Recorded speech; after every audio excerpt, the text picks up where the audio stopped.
नमस्कार कमलेश जी। आज आपका दोबारा से हमारे यूट्यूब चैनल में स्वागत है। नमस्कार अमित सर। हाँ, नमस्कार। अच्छा, अभी हमने लास्ट जो ये वीडियो डाला था कि 143(2) के नोटिस आ रहे हैं, जो स्क्रूटनी नोटिसेज हैं। तो उसमें फर्दर जो क्वेरीज टाइप की हैं कि नोटिस आ गया, अभी इसमें फर्स्ट जो रिप्लाई देनी है, तो उससे पहले या उसके बाद की कोई ऐसी तैयारी कि जिसको कुछ करते हैं।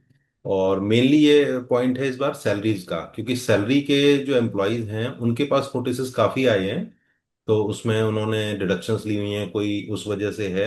तो उस पर एक एक करके देखते हैं कि आज अगर हम सैलरी को कवर कर पाते हैं। जी। तो सैलरी के केस में जैसे नोटिसेस आ रहे हैं, तो उसमें नोटिसेस क्यों आते हैं वैसे? देखिए, जो वन मैंने बताया लास्ट उसमें भी, सेक्शन 143(2) के जो नोटिस आ रहे हैं, दैट इज ए कॉल्ड, आम भाषा में सब लोग इसको स्कूटनी नोटिस बोलते हैं। ठीक है, इसमें कब किया जाता है मैंने पहले भी एक्सप्लेन किया था। दोबारा बात है, जब जब भी हम कोई रिटर्न फाइल करते हैं और उस रिटर्न में इनकम टैक्स डिपार्टमेंट के हिसाब से कुछ उसमें कमी है, जैसे 26 पे जो डेटा अवेलेबल है वो मैच नहीं कर रहा है, TIS या एस में कोई इन्फॉर्मेशन है वो मैच नहीं करी, या इनकम टैक्स में बस कहीं से कोई इन्फॉर्मेशन आई है जो प्रॉपर्टी के लेन देन करते हैं तो रजिस्ट्रार ऑफ द प्रॉपर्टीज भेजता है, या म्यूचुअल फंड्स हैं, ये लोग इनकम टैक्स को इन्फॉर्म करते रहते हैं, इनको अपने डेटा देते रहते हैं कि क्या इन्फॉर्मेशन है। उसके हिसाब से इनकम टैक्स डिपार्टमेंट स्क्रूटनी करता है और लगता है कि इनके रिटर्न्स में जो फाइल किया जो डेटा अवेलेबल है उनमें मिसमैच है या उस करस्पॉन्डिंग नहीं है, तो वो 143(2) के नोटिस दे देते हैं। अब जहां तक सवाल है आपका कि सैलरीड एम्प्लॉय के लिए, तो मैं सैलरीड एम्प्लॉय पे आता हूँ। देखिए, सैलरीड एम्प्लॉय के पास देखो डेटा जो आता है सारा एम्प्लॉयर से आता है। ठीक है, लेकिन लोग क्या करते हैं कई बार, ना समझी की वजह से या किसी और रीजन से या जानबूझ के, ये कुछ लोग क्या करते हैं एक्स्ट्रा क्लेम कर लेते हैं, जैसे जिसके लिए वो एंटाइटल नहीं है। जैसे ATG की डिडक्शन क्लेम कर ली, हाँ, ठीक। Donation to the political party claim कर ली, जबकि एक्चुअल में इन्होंने डोनेशन नहीं दिया है, तब भी उन लोगों ने क्लेम कर लिया है। ऐसा कभी कभी हो जाता है, लोग गलती कर जाते हैं। इस तरह के केसेस में भी सैलरीड वाले को भी, सैलरीड एम्प्लॉय को भी नोटिस आ जाते हैं। और नॉट ओनली दिस, कुछ भी जैसे HRA की डिडक्शन आपने क्लेम कर ली, जिन जिन लोगों ने एक्चुअल में रेंट पे नहीं कर रहे हैं, उसके बावजूद भी HRA की डिडक्शन क्लेम कर रहे हैं, एग्जिम्पशन क्लेम कर रहे हैं। तो इन सब चीजों की वजह से आजकल सारा इंफॉर्मेशन जो है ये इनकम टैक्स डिपार्टमेंट पास अवेलेबल है, वो मैच करते हैं उनका। आजकल ऐसा भी नहीं कि मैनुअल मैच होता है, सब ऑटो सिस्टम डेवलप हो रखा है, AI का जमाना है। तो वो मैच करते हैं, जिसमें लगता है कि वो चीजें मैच नहीं हो रही है, उन लोगों को वो आइडेंटिफाई करके नोटिस भेजते हैं अंडर सेक्शन 143(2) के अकॉर्डिंग। ठीक है, तो इसमें आज जैसे अभी एचआरए का बताया, तो स्पेसिफिकली एचआरए को देखते हैं। तो एचआरए का डिडक्शन जो इनकम टैक्स का रूल होता है उसके अकॉर्डिंग मिलता है कि अगर कोई एम्प्लॉय एचआरए पे करता है, रेंट पे करता है, तो उसको एचआरए का सर्टेन डिडक्शन मिलता है। तो ऐसे कौन से केसेस हैं जिसमें स्कूटनी में वो वापस एड बैक हो सकता है? जैसे आपने एक बताया कि एक्चुअल रेंट पेमेंट है, तो उसके लिए एम्प्लॉय को क्या क्या चीजें तैयार कर लेनी चाहिए अगर उसने एचआरए का डिडक्शन लिया है? देखिए, HRA का डिडक्शन क्लेम करने के लिए तीन बातें मुख्य हैं। एक्चुअली हाँ, एक्चुअल HRA रिसीव होना चाहिए, ठीक है। और एक HRA की कैलकुलेशन है रेंट पेड माइनस 10% ऑफ ठीक है। सैलरी, 40 और 50% ऑफ सैलरी। ठीक है। डिपेंड करता है कौन से सिटी में रहते हो, मेट्रो सिटी में 50%, अदरवाइज 40%। ठीक विच है। Is lower is allowed exemption. ठीक है। अगर इसके अंदर आ रहे हैं तो चिंता करने की बात नहीं है। एक तो क्वांटिफाई हो गया, इतने अमाउंट को एग्जीम्पशन मिलेगी। अगर ठीक है। आपने इससे ज्यादा लिया तो प्रॉब्लम का विषय है।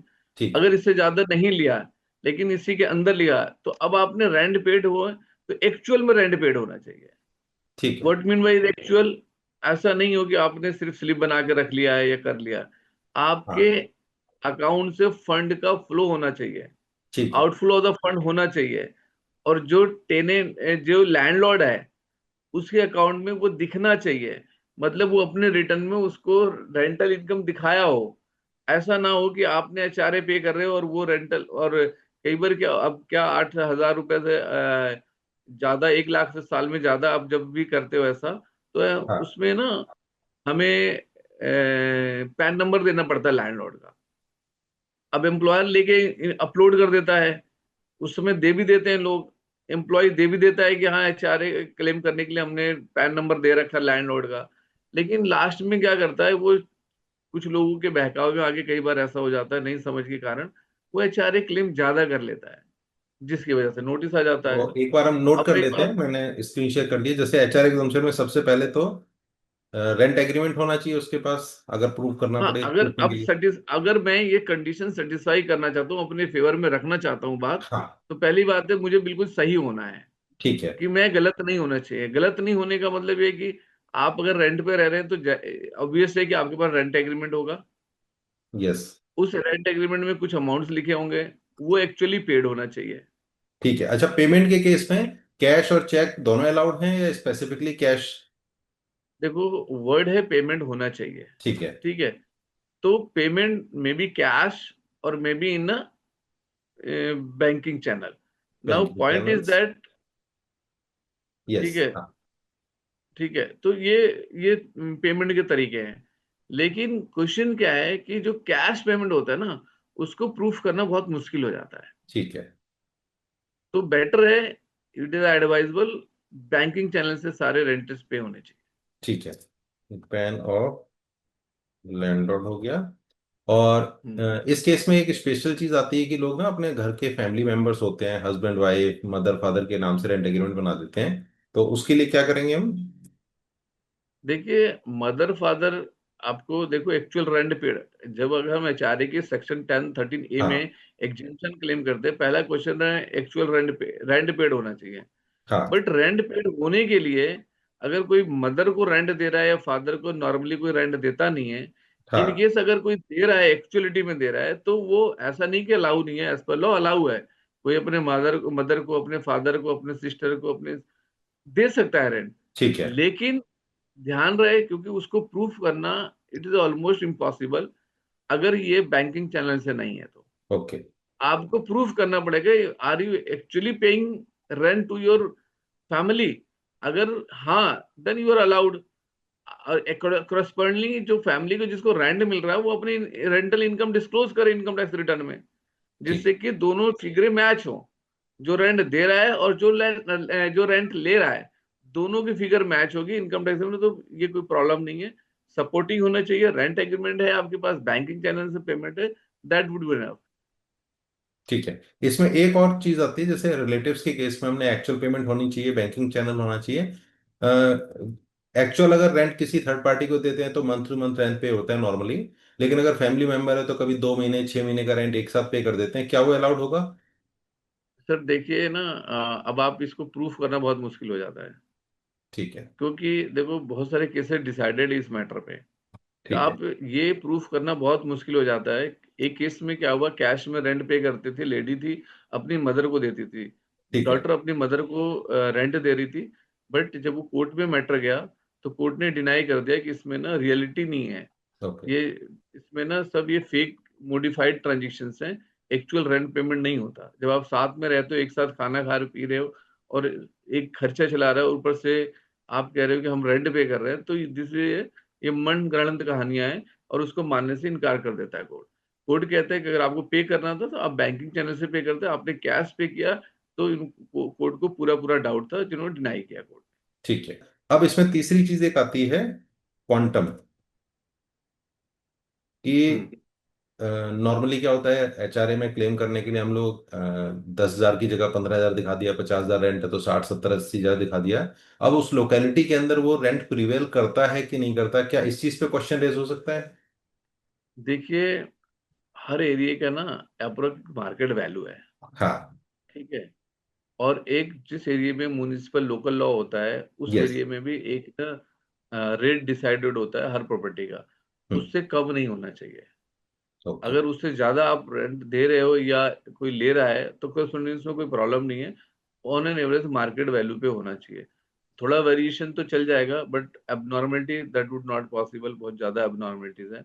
तो हाउएवर इनकम टैक्स के पास इतना डिटेल या करने का वे आउट नहीं है कि समय लगाए कि आपकी वैल्यूएशन करके आए, या फिर आप कंपेयर करने के लिए कोई ऑफिसर आपके प्रॉपर्टी के वैल्यूएशन करे, जिस प्रॉपर्टी में रह रहे हैं उसका रेंट क्या है। उनके पास अभी इस तरह का मैकेनिज्म नहीं है। However, it's advisable for the market value. ठीक है, अगर इसमें बहुत ही हाई डिफरेंस होगा तो कैन बी ऑब्जेक्टेड। हाँ, कैन भी। देखिए, इनकम टैक्स ऑफिसर के पास फुल पावर है, किसी भी मैटर पे वो क्वेश्चन रेज कर सकता है। ठीक हम है। उन्हें डिनाई नहीं कर सकते। अब हमें प्रूफ करना पड़ेगा। अगर जो भी क्वेश्चन आया, हमें प्रूफ करना है कि भाई हम सही हैं। ठीक है। अब इसमें आता है कि टीडीएस का प्रोविजन, कि टीडीएस एप्लीकेबल तो था बट मैंने काटा नहीं, जो हमारा रेंट है। हाँ। हम्म। तो उस केस में क्या कंडीशन होगी अगर एप्लीकेबल है और टीडीएस नहीं काटा? देखिए, अगर आपने टीडीएस नहीं कहा था, आप डिफॉल्ट हो गए। Default SSC. ठीक है। और डिफॉल्ट केस में क्या है कि एक तो जितना टीडीएस बनता है वो हाँ। पेनल्टी है उतनी है। ठीक है। अलोंग विद दैट रिटर्न्स नहीं फाइल हुई हैं तो 200 रुपये पर डे की पेनल्टीज लगती रहेंगी। ठीक ठीक है। है, जब तक रिटर्न्स नहीं फाइल करोगे। तो ये एक चैलेंजिंग चीज़ है कि हमें टीडीएस पे कर देना चाहिए ऑन द टाइम। ठीक जबकि है। आज की डेट में टीडीएस का रेट भी बहुत कम हो गया है। और इससे फर्क नहीं पड़ता कम हो गया ज़्यादा हो गया, क्योंकि ये कटना तो एम्प्लॉयर के अमाउंट से अबव 50 लाख के केस में 50,000 केस पर मंथ होता है। तो ठीक। TDS on rent salaried employ को काटने की जरूरत पड़ती है। ठीक है, एचआरए छोटे के जो ऊपर क्या पचास इम्पैक्ट हजार आएगा से अगर डिडक्ट नहीं किया? नहीं, एचआरए अलग हो गया। डिडक्ट टीडीएस ना डिडक्ट करना एक अलग कैटेगरी का डिफॉल्ट हो गया। ठीक है। एम्प्लॉयर की बात मैं कह नहीं रहा हूँ, एज ए एम्प्लॉय की बात कर रहा हूँ। ठीक है। क्योंकि ये एम्प्लॉय और टेनेंट और लैंडलॉर्ड का रिलेशन है। ठीक है, तो if rent is actually paid, HRA is allowed, hmm. But TDS penalty yes. Will be there. हाँ, in case if your rent is more than 50,000। तो ये हमारे हाँ जी। केसेस हैं जो एचआरए से रिलेटेड आते हैं। अब इसमें एक एक्स्ट्राऑर्डिनरी केस आता है कि किसी के पास अपना घर भी है और वो रेंट भी दे रहा है, हम्म। तो उस केस में अलाउड होगा? हाँ, बिल्कुल हो सकता है अलाउ। अगर अपना घर है, अगर उसने अपने घर में रहता नहीं है, वो किराए पे दे रखा है, तो किराया किराए में टैक्स दे रहा होगा। और जो रेंट पे ले रहा है उसका, दोनों चीजें पॉसिबिलिटी है। और जैसे आज की डेट में अलाउड हो गया है कि हम एक घर दिखा सकते हैं कि मेरे पास अपना घर है, इवन दो घर भी दिखा सकते हैं कि दो अपने घर हैं सेल्फ ऑक्यूपाइड के लिए। तो अगर किसी का एक अपना घर है और उसमें उसकी फैमिली रहती है और जो एसएससी है वो खुद कहीं रेंट पे रहता है, तो वो दोनों केस अलाउड होंगे? देखिए, अपना घर है, आप ऑक्युपाइड हो, इस अब दो दो प्रॉपर्टी अलाउड है। तो यस। इसमें कोई प्रॉब्लम नहीं है। बट उनमें से कोई भी एक, अगर उसके बावजूद भी वो जाके किराए पर रह रहा है, हाँ। तो वो प्रूफ करना पड़ेगा कि वो उस शहर में नहीं है, ओके। वो दूर है। कि आपको रीजनेबिलिटी लानी पड़ेगी कि मान लो कि मेरे मेरे पास दिल्ली में दो घर हैं, हम्म। लेकिन मैं जाके मुंबई में रह रहा हूँ। तो मुंबई में ठीक मेरे है। पास घर तो है ही नहीं। तो मुंबई में घर ना होने की वजह से मुझे वहां पर रेंट पे करना पड़ रहा है। तो इसलिए मुझे वहां पे एचआरए क्लेम करना पड़ेगा। और वो ठीक है, अलाउड होगा, क्योंकि वो डिफरेंट सिटी है। कि मतलब उसका एरिया और जियोग्राफी जो रेंज है उससे उसे जस्टिफाई करना जी जी पड़ेगा कि उसे कहीं जी जाके जी काम करना पड़ा है। जी। ठीक है। ठीक है। इस केस में अगर जो नॉर्मल नोटिस आने के चांसेस ज्यादा हैं, वो इसलिए है क्योंकि रेंट तो मैंने पे कर दिया, अब लैंडलॉर्ड ने अपनी TDS income tax return file नहीं की, तो उसमें हम्म। चांसेस होंगे। बिल्कुल सर, चांसेस हैं 143(2) के नोटिस आने का, जब क्योंकि लैंडलॉर्ड अपने रिटर्न में कुछ और रेंट दिखाएगा या नहीं दिखाएगा। और जो टेनेंट है उसने अपने रिटर्न में एचआरए क्लेम किया हुआ है। तो जब एचआरए क्लेम किया हुआ, वो चीजें मैच नहीं कर रही है उस पैन पे अगर दिया हुआ है, तो कहीं ना कहीं चांसेस हैं नोटिस आएंगे और ऑब्जर्वेशन इनकम टैक्स उस पर ऑब्जेक्शन करेगा। और अपने हो सकता है कि अगर हमने प्रूफ कर दिया कि हमने पेमेंट की है, कंडीशन जो भी हमने ऊपर डिस्कस किया, अगर वो प्रूफ हो जाता तो हमें एचआरए अलाउड, अदरवाइज हमारी इनकम में एड बैक हो जाएगी। उस पर हमें इंटरेस्ट और टैक्स देना पड़ेगा अलॉन्ग विद द पेनल्टी। ठीक है। दैट मीन्स प्रिकॉशनरी अपने सारे डॉक्यूमेंट्स पूरे करने चाहिए, क्योंकि लैंडलॉर्ड ने अगर रिटर्न फाइल नहीं करी उसका नोटिस सेपरेट उसके पास जाएगा, बट एज एन एसएससी जो एम्प्लॉय है उसको क्लेम करने के लिए सारी कंडीशन अगर उसकी पूरी है तो वो अपना केस विन कर सकता है। देखिए, यस, देखिए, लैंडलॉर्ड पे हमारा कंट्रोल नहीं है, टेनेंट का कोई कंट्रोल नहीं लैंडलॉर्ड पे, लेकिन जो पेपर वर्क है वो लैंडलॉर्ड के उसने अपने रिटर्न लैंडलॉर्ड ने फाइल हाँ। किया और नहीं किया, बट टेनेंट के अपने पेपर वर्क कंप्लीट होने चाहिए। ठीक है। तो एचआरए से रिलेटेड और कोई ऐसा पॉइंट है जो आपको लगता है जो कंसीडर करना चाहिए? एक्चुअली क्या है कि ना, जो हमने सारा ही एचआरए कवर कर लिया है, क्योंकि आजकल एक तो बड़ा आगे से बहुत सहूलियत हो गई एचआरए की एग्जिबिशन न्यू टैक्स रिजीम में नहीं मिलता। ठीक है, तो ये सब चीजें हैं। ये पुराने केसेस आएंगे इस तरह के। आने वाले टाइम में ये सब तो यूज भी नहीं होना है, क्योंकि न्यू टैक्स रेजिम आ चुका है। ठीक है।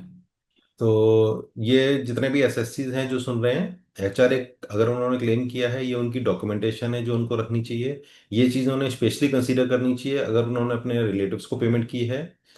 और क्वांटिटी से या टीडीएस से रिलेटेड अगर है, तो वो एक बार को कंसीडर करके चलना चाहिए कि उनका डिसअलाउंसेस हो सकता है अगर वो जस्टिफाइड नहीं हुआ तो।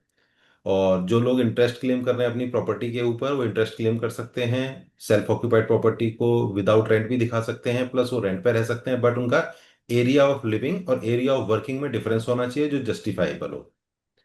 जी। तो आई थिंक इस चीज से जो सैलरीड एम्प्लॉय जिनके पास नोटिस आ रहा है वो अपनी प्रिकॉशनरी तैयारी कर सकते हैं। अगर फिर भी किसी की कोई क्वेरी है, तो वो वापस इसमें कमेंट सेक्शन में अपना मेल आईडी डाल सकते हैं या उसमें क्वेरी पूछ सकते हैं, तो उसका रिप्लाई देंगे।